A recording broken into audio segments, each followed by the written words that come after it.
Yes. All right. So moving on from that, I'm going to show you the same video again, but this time I want you to think about how we got to that supersaturated solution. I know she explained it before, but just in case you missed it, how could we have it so one single grain of salt provides this explosion of salt crystals? There has to be a whole bunch already. Yeah, there has to be a whole bunch already. But why does it go in and form the salt crystals from that, from just adding 1 grain of salt? Think back to what she said about supersaturated solutions. 1 grain too many. And Does it not want to be supersaturated? not generally, yeah, exactly. So from there, I want to talk about a couple things before we move on to our little experiment that I'm going to get you guys to do with how solubility can be changed.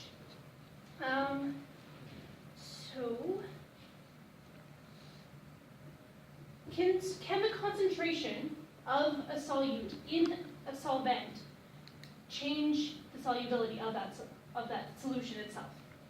Do you think it can? Yes. Why? Because you can only dissolve so much. Like one thing can only hold so much. There's only so much space for things to fit in there. Yeah. Yeah.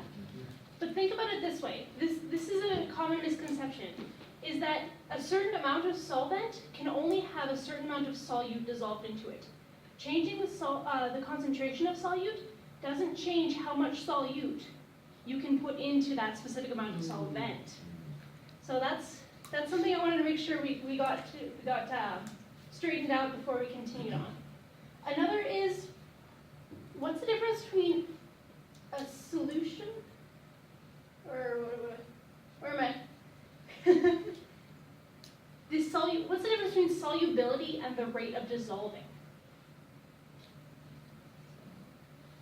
So they sound like they're very much the same thing, right? But solubility is looking at what can be dissolved in it, whereas rate of dissolving is how fast it can be dissolved in it. So rate of dissolving has a couple things that can change the rate of dissolving. That's agitation, or taking water and swirling it around, or mixing it with a spoon or something. So agitation, the amount of solute. Here's where the concentration comes in. So the amount of solute changes the rate of dissolving. It doesn't change the solubility. And the temperature. Now what we're gonna do now is we're gonna do a little experiment with temperature. I'm gonna give, if you guys, in your little workbooks that we gave you, you guys are gonna see a sheet that looks like this one. It says temperature and solubility. So just open to that page. That's not working. There we go. Do that. So, on that page, and I'm going to bring each of you a glass. One of you is going to get a glass of hot water, room temperature water, and the last one is going to be cold water. It should still be cold. It's chilling my hands, so that's good. You're also going to get some salt. Now what I want you to do is the idea of this is to put as much salt in there and stir it around and dissolve as much as you can to hit the saturation point. So the point where there's no more salt that can be dissolved and you can see a little bit on the bottom. You guys are going to count how many teaspoons, they're all kind of a teaspoon, of salt, that's sugar, will go into the thing before. I should have, just 1 second here, guys. I'm going to give you your own little packs of salt. Probably should have set that up before, but that's all right. I'm going to get salt everywhere here. Woo!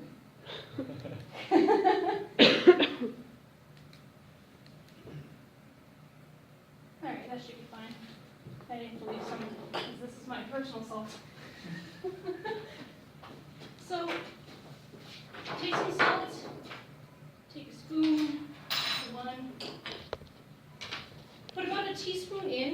swirl it around, and then put another teaspoon in, swirl it around until you reach the saturation point. It shouldn't take too long.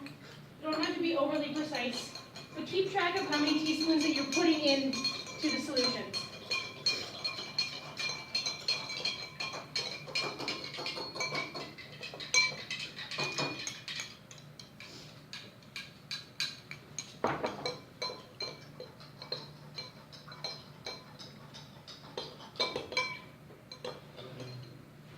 Sometimes you might have to let it sit for a couple minutes until it like dissolves fully.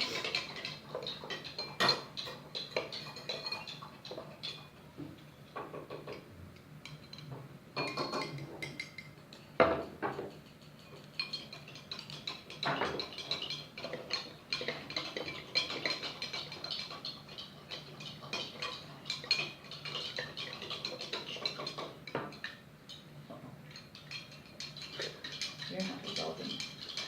So while you guys are doing that, I'm going to ask you a couple questions here. Who finds that theirs is dissolving fairly quickly? All right. Who finds that theirs is taking a while? And you just find yours is going at like what you would expect a normal rate for salt would be? Yeah. Just think about that in terms of solubility and how temperature might affect this. While you're going through and stirring that up. Do you think you've hit the saturation point? Cold water Kyle? Yes, I do. That works out so well. Mine's not getting any more to go away. All right. And how many teaspoons did you put in? Only 2. Only 2. Oh, Did you hit the saturation point yet? I don't think so. I think. Oh, yeah, maybe, yeah. Are you sure?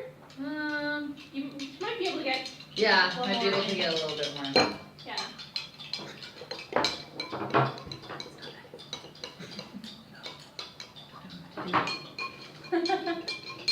And what about you, Joel? oh, I got a ways to go. You got a ways to go? I can put a lot more salt in this one. Okay. Let's see.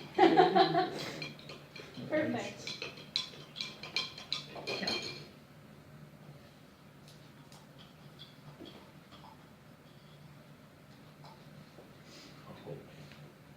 You can just, are you gonna wait for me or do you want me to?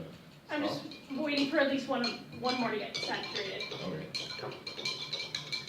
just so we can make sure there's a good space between Mm. the amount of teaspoons between them. Okay, I think You think you're good? Yeah. You think you're saturated? All right. So how many did you put in, Kyle? How many teaspoons? 2 and just a little extra to You make want a little sure. extra just to make sure? All right. And how many did you put in? Well, I put in one heaping one Okay. and then 2 normal sized ones. Okay. So about 3.5 3, yeah. or so. Oh. All right, Joel. How many did you get in? I put in 6 teaspoons of salt. All right. And I could go even further if we had all day. And I'm glad that you said that because I did want to point out a point of error on my part is that the teaspoons aren't the same size. Mm. And he did get a smaller teaspoon, but the point that he had 6 and you had 3.5, but he has a smaller teaspoon and he says he can keep going, whereas you say you're definitely hitting the saturation point. Yeah. Point helps to balance that out and make sure that problem isn't that much of a problem. All right? So why are we seeing this? So there's different ways to affect the solubility of a solution. How much solute can be put into the same amount of solvent? And the first one is temperature. So out of these, which one was able to dissolve more solute into it? The hot one. The hot water. Now why could that be? What could be the thing that's changing that? That's making it so that the hot water is able to actually dissolve more solute than the cold water or even the room temperature water. Why hot water? Well, Yeah. I know that if the hotter a fluid is, the faster the particles in it are moving. And I guess Exactly. that's something to do with So that. more collisions are probably going to be happening between the solute and the solvent, making it so that it dissolves more. Exactly, great job. So what about cold water then? Why is the cold water having the complete opposite effect on the salt? in our situation at least. So if the hot water is moving faster, creating more collisions with the salt, and meaning that there's more area and more room for the salt to dissolve, what is the cold water doing? Is it going opposite? Slower? Yeah, it's going slower, so less things are going to collide, and there's going to be less room in that solvent for salt to dissolve, or in our case, salt. So one thing to remember here is that solids and liquids, generally, most solids and liquids, as the temperature increases, the solubility of a solid or a liquid will also increase. So this is for most solids and liquids. There are some exceptions, but we won't go into that. What about gases? As we increase the temperature of a solvent, the solubility of a gas as the solute is going to go down. It's actually going to be opposite. Think about it in terms of putting a pop in the fridge. You have carbon dioxide that's dissolved in all this syrupy goop that we call pop, or that we will call pop when the carbon dioxide is dissolved in it. If you leave it out of the fridge, how fast does it go flat? Pretty quickly. Even if it isn't opened. Mm. Pretty quickly still, right? That's because when it's at room temperature, the dissolved carbon dioxide is actually going to come out of solution faster than when it's cold. So the cold water for gases is actually able to keep more gases dissolved. All right, so now we're going to move into our the other portion, which is the type of solute and the type of solvent affecting solubility. So how could this possibly be? Like, how could the solute and solvent affect solubility in this way? Well, think about it with, I'm just going to grab your cans of salt here. You can keep your cups of water there. I'm going to change this up a bit. So what we're going to do is we're going to make it so that you guys have done salt. Can I steal one of those spoons? Thank you. And let's change the solute.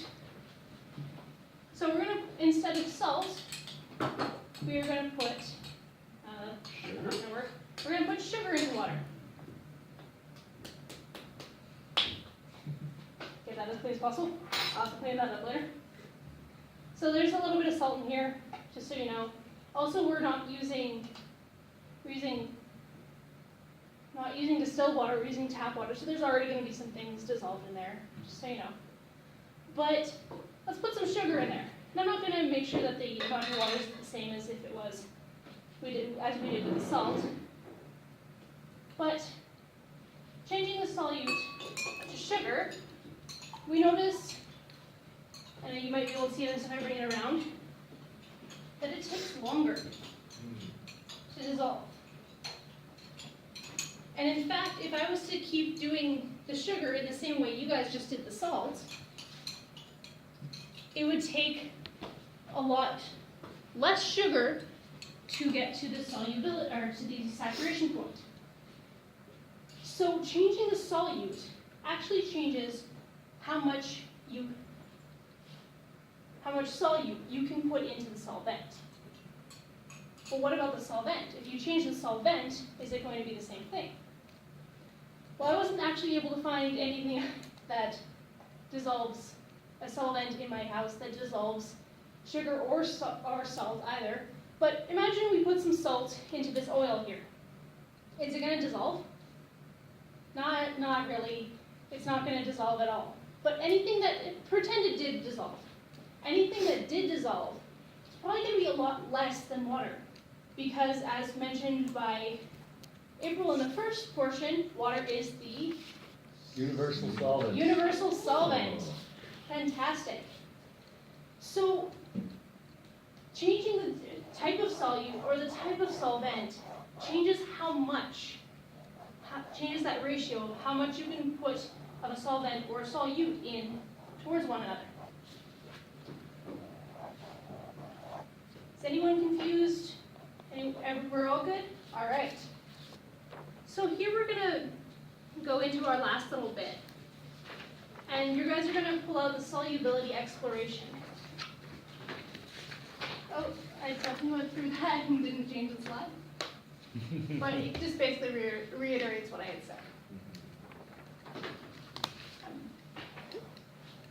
So this is what we're gonna do. You guys, I'm gonna give you a couple minutes to just create, it doesn't have to be in full sentences, jot notes is fine, but just create a little experiment that would test how changing the solute or solvent would affect the solubility of a solution. Try not to use anything that I just used here, but expand on that. Go a bit further into it. And I'm just gonna give you a couple minutes. No need to worry about how well it's filled out. This is just for me to gauge your understanding of the concepts. I'm just gonna pick up my materials here then.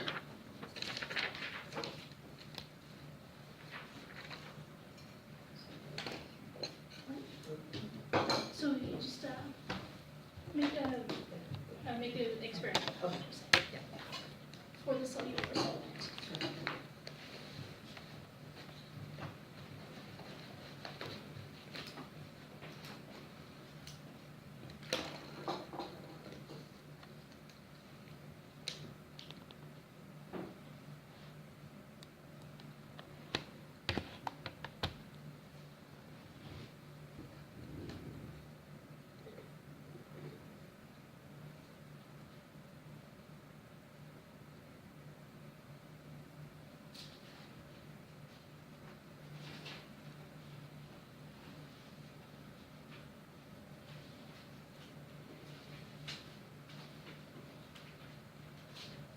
Salt all over my papers.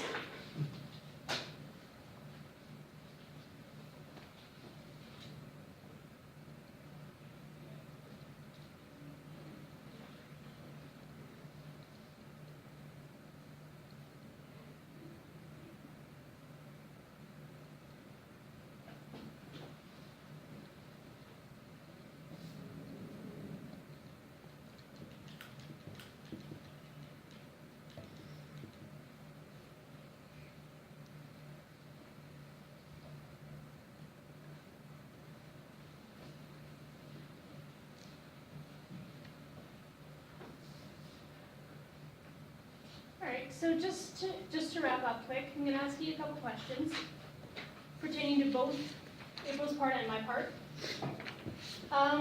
So what's the difference between an unsaturated solution and a supersaturated solution? Which one of them has less solute in it? Unsaturated. Unsaturated. And a supersaturated solution, like the one we showed you? A lot. A lot. So taking that supersaturated solution and knowing that there's a lot and doing the experiment you did with the salt, how did that exactly happen? We know that the hot water, this one here, has a lot of solute in it. If we stir that up, we might still get some more in. Or it might just be too cold now, I'm not sure. But if we heated that up, put all that solute in and didn't disturb it at all, and let it go, would the solute come out of concentration as it cooled down? No, it wouldn't. It would need something like that, one single grain of salt, to disturb the solution so that it starts to solidify. And that's that further explanation that I was telling you I would give for why that exactly happened. All right, I think that's, it's almost tripping on cord. I think that's everything I've got for you. Are there any questions? All right, have a great day.